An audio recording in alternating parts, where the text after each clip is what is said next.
This is my second attempt at filming this video. I actually filmed it almost all the way. I nearly finished when I realised that my mic wasn't being picked up by the recording software, so I'm having to do it again.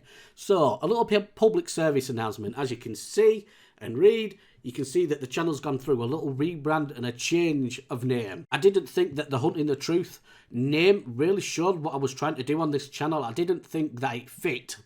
I still don't. That's why I changed the name. That's why it's gone through a rebrand. This channel will always be about the true crime, and at the moment I'm concentrating on Sebastian Rogers, and I will always put forward and record, put out there my thoughts and opinions and theories. I would just like to say that my thoughts and opinions and theories are mine alone. They're not official, they're not fact, don't take them as that. I might be wrong, but this is what I'm doing on this channel. This is what this channel will always be about. It's just gone through a little name change and a rebrand. The new name, Twisted Reality, however, I do think fits more, because I think it emphasises how our reality is twisted. And people within the true crime community and interested in the true crime that watch all the documentaries on YouTube, on mainstream media, all that kind of stuff, we know how twisted our world, our reality really is. So I think the name fits. And when I record my videos and I put them out there, yeah, I get it. I do have a little bit of an attitude because I don't hold back in what I say. And not only that, when I say it and I put it out there, I stand up for what I've said. I stand by it. I'm always open to the fact that I might be wrong about something, but until I'm wrong, I don't think I am. So I think the name fits more with my attitude on this channel and the content of the channel as a whole. So, Hunting the Truth is now Twisted Reality. And there's your little public service announcement for the day. Let's get into the video. I watch a lot of true crime on YouTube, obviously.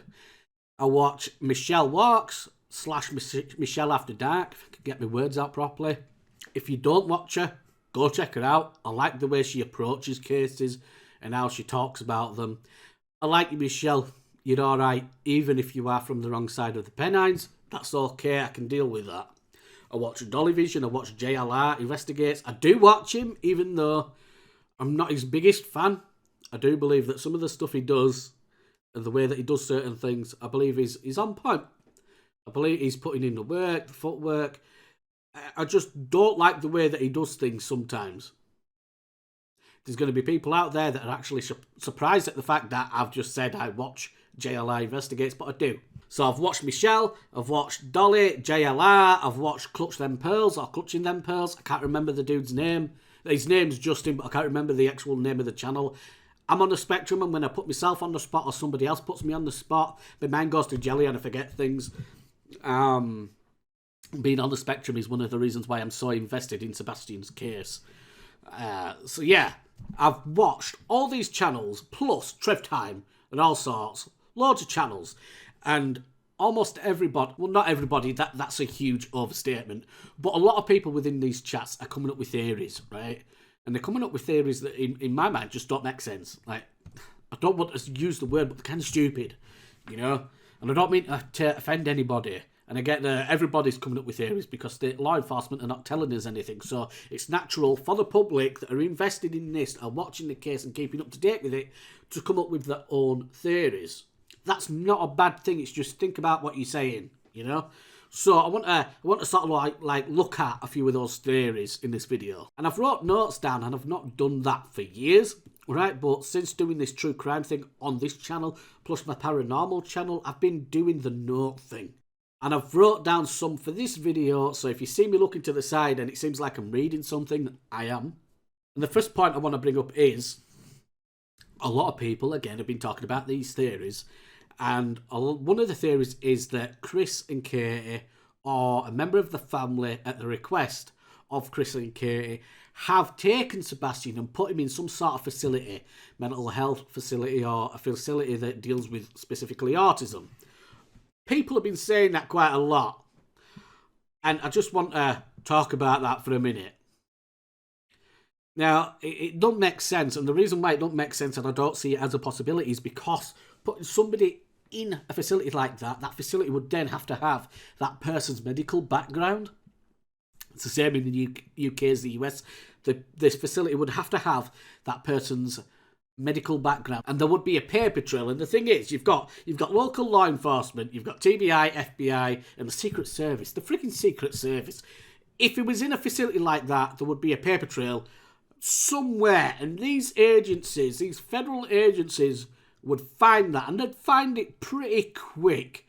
It'd instantly pop up on some sort of system that they've got, and they'd find him pretty quick. Not only that, but these facilities have to be paid for. So there would be a money trail, and the Secret Service are pretty on point with that. Like, they're on point with that. I've watched a lot of documentaries. I know what they're capable of. They would find him pretty quick.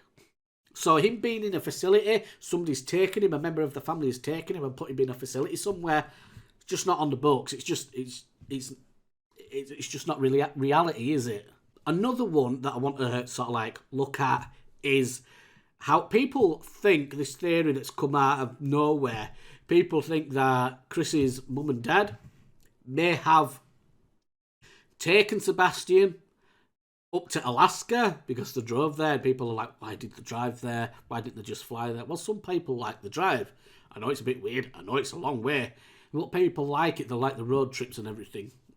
And people think, and they've come up with this theory that maybe they've taken Sebastian and taken him up there, or on the way there, they've dropped him off somewhere. The thing is, it's just not reality, is it? It's just not cricket, as we would say over here.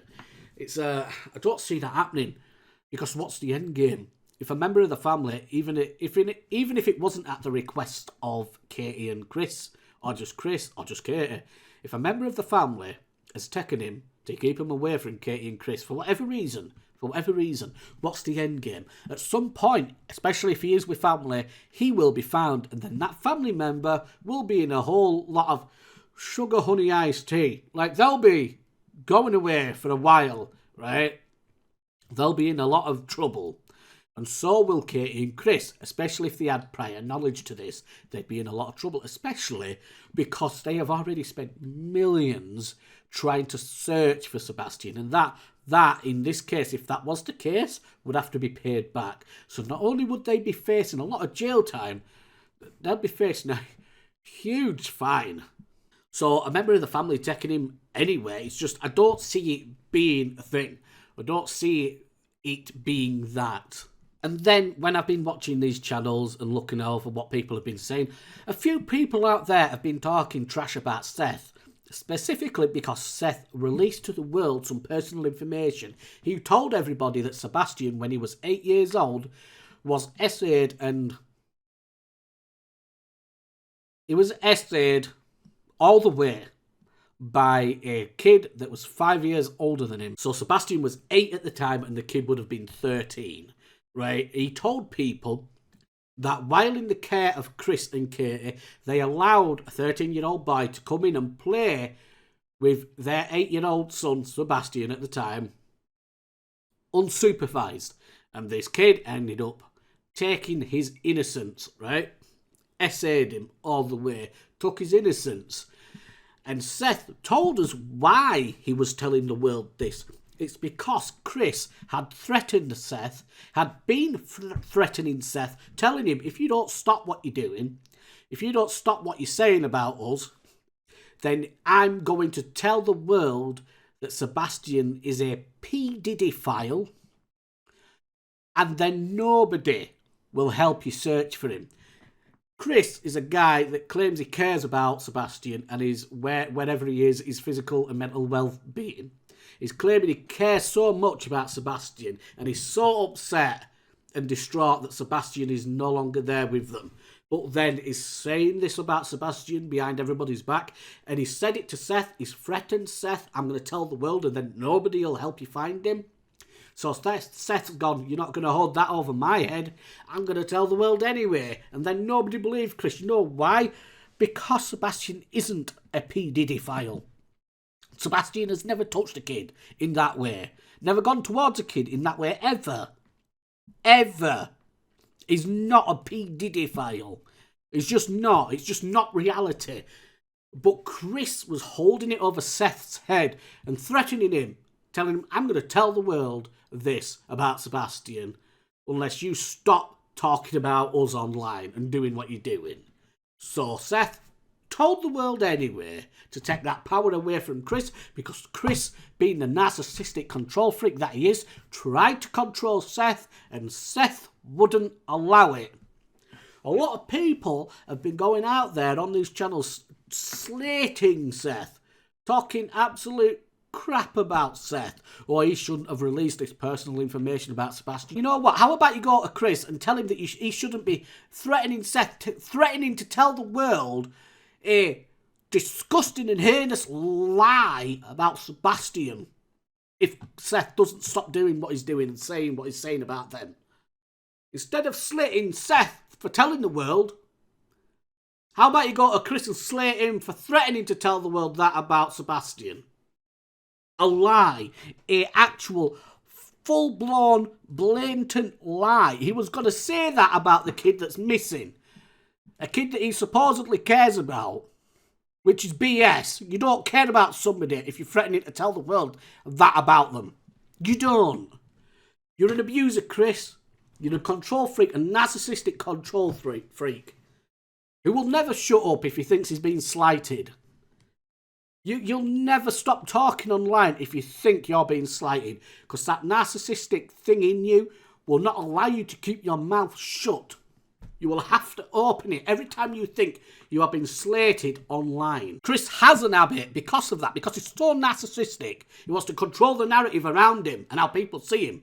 If he thinks he's being slated and slighted online, he needs to talk about it. His narcissism won't let him not do that. But look at Nina, his ex-wife, when she came out and did that interview on Trev Time.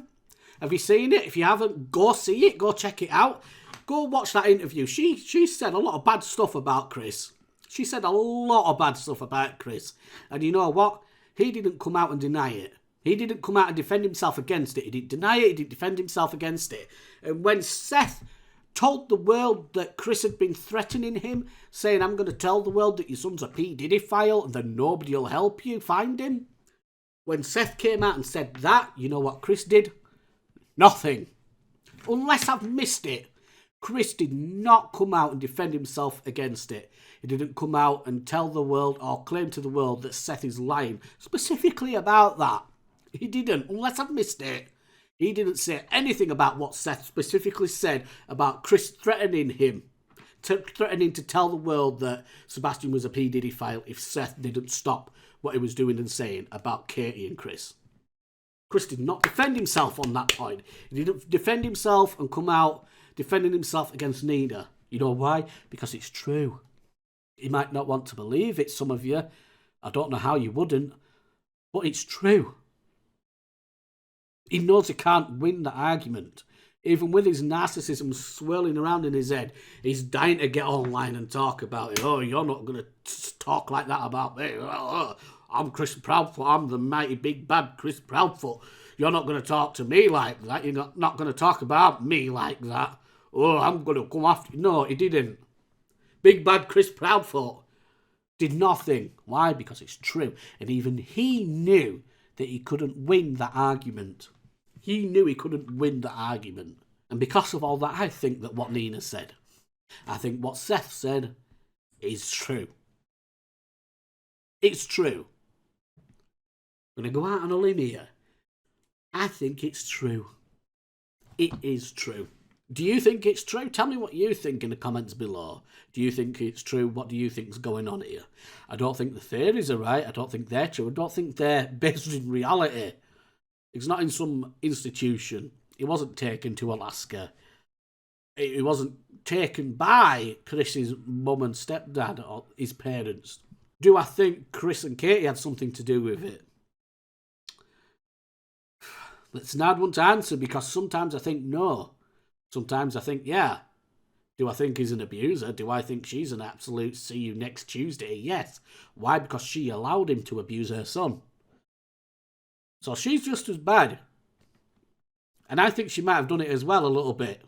Because you copy it, you get that close with somebody, especially if you're in a relationship and you're married with them. You sort of like become each other. You take on each other's traits. So if he's done it, she's done it.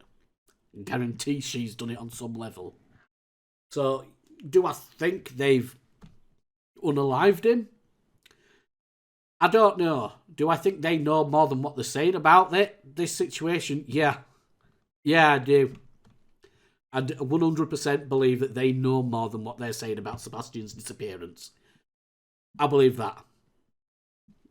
I'll go out on a limb, say that, yeah, they do. What do you think? Do you believe that? Do you believe that they've harmed him and then gotten rid of him? Do you believe something else might have happened and they've just covered it up? What do you think? Tell me in the comments below. And boys and girls, I will see you all again next time. Bye bye.